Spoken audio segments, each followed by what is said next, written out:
What is up, guys? So a very common question that I get all the time is Amazon FBA still viable? Can you make money with all of the new fees, right? The updates and fees. And so we're going to talk about that right now.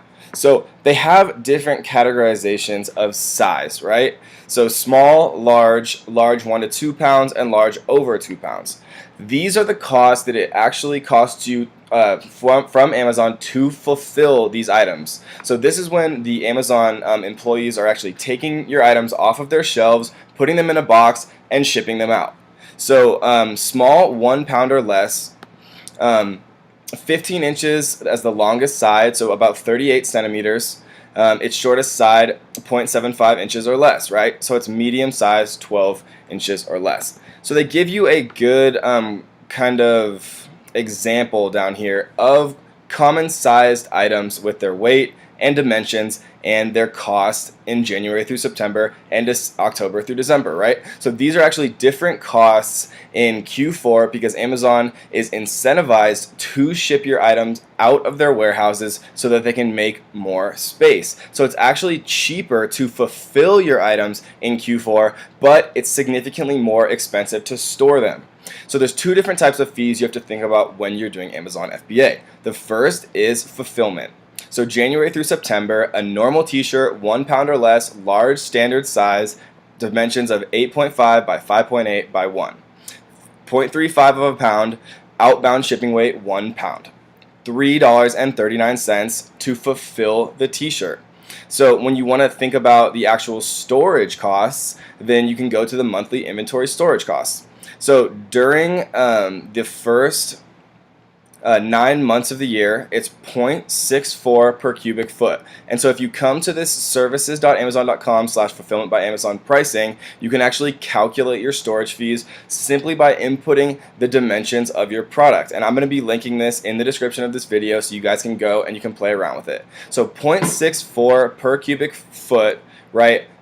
Is a very cheap cost to store your items. If you ever used outside warehouses besides Amazon, you know that this is a very fair price. So during Q4, that price goes from 0.64 to $2.35 per cubic foot for Q4. So your sales are going to drastically increase in Q4. So this makes sense from Amazon's perspective to charge you more because you're going to be making more money and space in their warehouse is much more sought after and valuable. So go ahead and play around with these storage fee calculators from this site. You can know that 0.64 per month for the first 9 months, $2.35 per cubic foot for Q4. Right, and oversize has a different calculation right here. So if your product is categorized as oversized, right, which they clearly quantify right here, then go ahead and look at the oversized monthly inventory storage fees.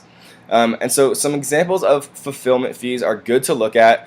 $3.39 to ship out a t-shirt. If you're doing this yourself, you have to go to UPS, you have to get the box, you have to buy the tape, you have to print the labels. It's a very good deal, and the entire business model of Amazon FBA is centered around the fact of allowing Amazon to fulfill for you, right? Fulfillment by Amazon FBA. So if you're shipping a large monitor, 50 pounds, it costs $75 per unit to ship.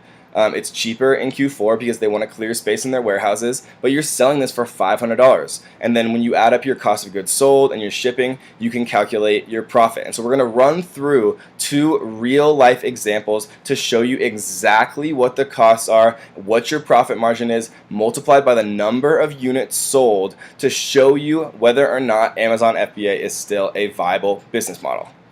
Alright, so let's look at an actual product on Amazon FBA and let's evaluate from front to back whether or not this is profitable, whether or not the Amazon FBA business is sustainable even with the fulfillment fees and storage fees.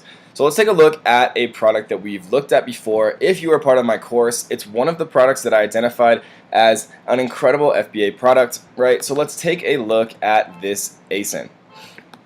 So the first thing we're going to do is we're going to take a look at how expensive it is to actually source this product from a cost of goods sold perspective. So we know that this is a silicone wedding ring, and so the way that I like to do it is going into Google Translate, silicone wedding ring, translating it to Chinese simplified, taking this Chinese simplified text and putting it into 1688. So for those of you who are not part of my course, we're sharing some tactics as far as sourcing cheaper suppliers using the China side facing version of Alibaba. So we pasted in that text, click search, and if you guys want, you can actually translate this to English just by right clicking and going to translate to English, and I'm using Google Chrome, so you can see now in English some of these different things. So 50 RMB, right? So what we want to do is go into our Google conversion currency converter, put in 0.5 Chinese yuan, and so that equates to 7 cents per unit.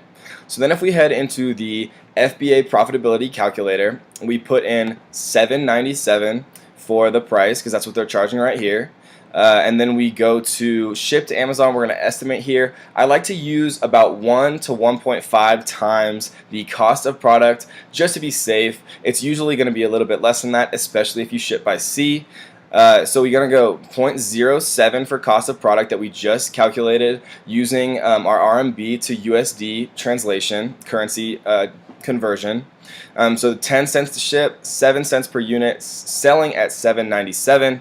It shows you right here after you click calculate that the selling on Amazon fee is $1.20, right? So this is actually the Amazon referral fee, which is 15% of the cost the customer pays, and that's basically a cost that you pay for Amazon to bring you a ton of organic traffic. So this is a cost that you can basically think to yourself that you're saving as far as Facebook advertising and driving paid traffic to your Shopify website if you are selling by another means. So you're paying $1.20 in selling on Amazon fees. You're paying $2.41 per fulfilled unit, right? So we're looking at those same costs that we looked at from our other sheet where we were showing the Amazon fulfillment fees. And then after all of that, with our ship to Amazon fees, with our cost of product per unit fees, it shows us that we're actually selling at a 52 to 53% net margin.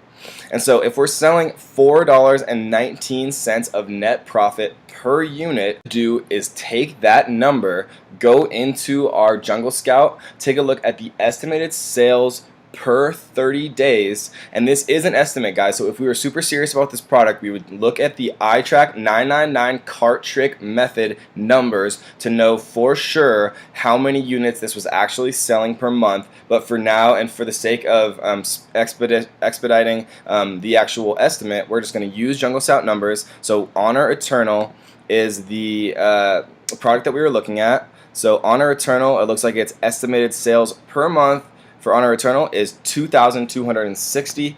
So if we take a calculator, 2,260 times, and I think it was 419, 4.19, then you can tell that we're estimating that you're going to make from one product $9,469 of profit per month. And then when you annualize that to a year, right, if we round that up to 10,000, you're making $120,000 in profit from one product. And that's more than most people's salaries. And when you actually add up product after product that you're stacking into your portfolio, if you've done the correct due diligence, it starts to add up incredibly quickly. So let's take a look at one example again from start to finish to think about whether or not Amazon FBA is still viable. The second product that we're going to look at is a happy birthday banner. And we're going to show you again with a very low prime price to show you that even with inexpensive products, if you choose the right products, do your due diligence correctly with product research, like I go over in my product research method, in my product research module in the course, and all of my different YouTube videos. There's a ton of resources out there for you guys. If you choose the right products, you will make a ton of profit. So we're going to go $7.50 here, happy birthday banner. So if we go happy birthday banner in our Google Translate, copy and paste the Chinese simplified text into 1688, which again is the China side facing version of Alibaba, then we can see the exact same products here, right, for the happy birthday banner. So 4.6 RMB.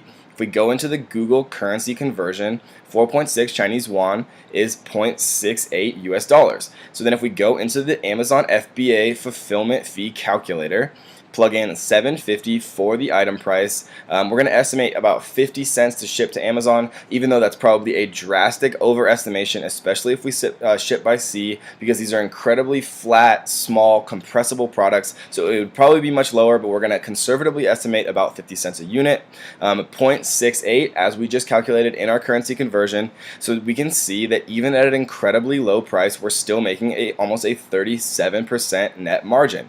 And so if we, again, take a look at the estimated sales, and if we were doing this, just to repeat one more time, if we were doing this for real, we would look at the iTrack 999 cart method for 7 days and then multiply that number by 4 to get about the monthly average, right? But for the sake of this video, we're going to use Jungle Scout's estimated sales here. So 565 multiplied by $2.77, 565 times 277 would be an extra $1,600 in profit per month. And this would be a very quick product to source. It would be a very easy kind of conversation with your supplier. You can use these exact listings showing the price per unit to leverage in Alibaba if you're not comfortable working on 1688, since it all is in Mandarin Chinese, right? But what you can do, even if you're not comfortable working in 1688 realm,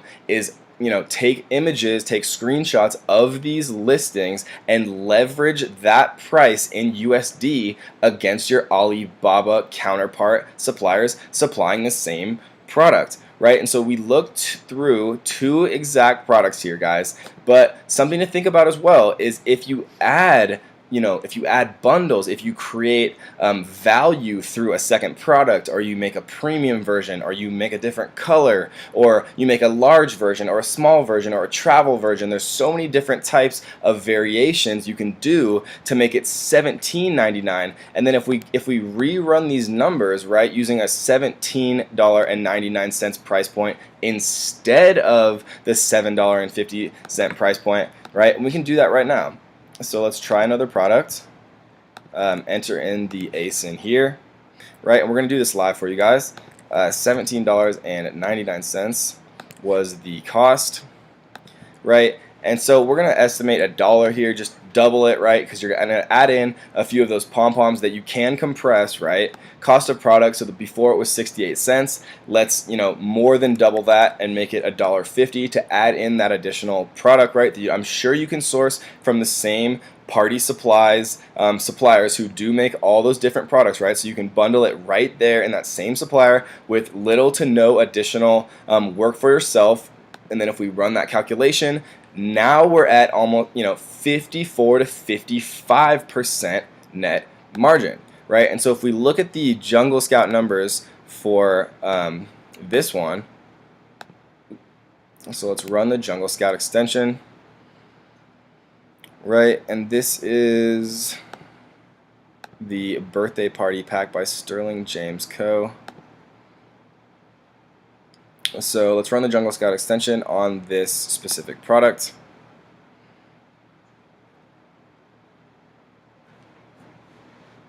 And as you can see, it's making 179 sales per month, right? Estimated. So if we take the 179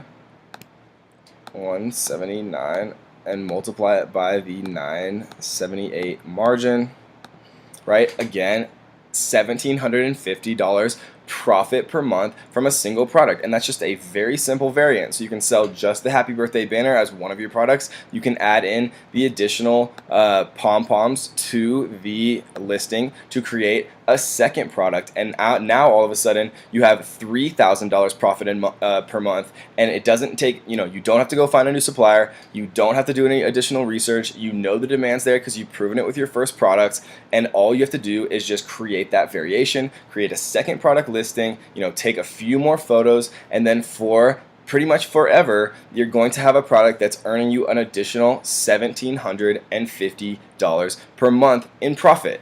So in the end, guys, is Amazon FBA still a viable business model? The answer is an unequivocal yes. Absolutely, it is a viable business model. It's not going to stop. Amazon is not going anywhere. They're one of the most powerful, influential companies in the world. They're only going to get larger and larger and expand into different countries and expand all across the world and increase their fulfillment lines. And it's not going anywhere, guys. There's always going to be brand new products and different niches that you can explore and dive deeper and deeper into the rabbit hole of Amazon. Find these incredible niche products and be the first entry, be a fast follower, create new value in a bundle, create a different size, color. There's just infinite combinations, guys. You can do it. Don't ever let anyone tell you that Amazon FBA is not a viable business model unless you want to save it all for yourself, guys. So go out there, find some products, and let's make some money.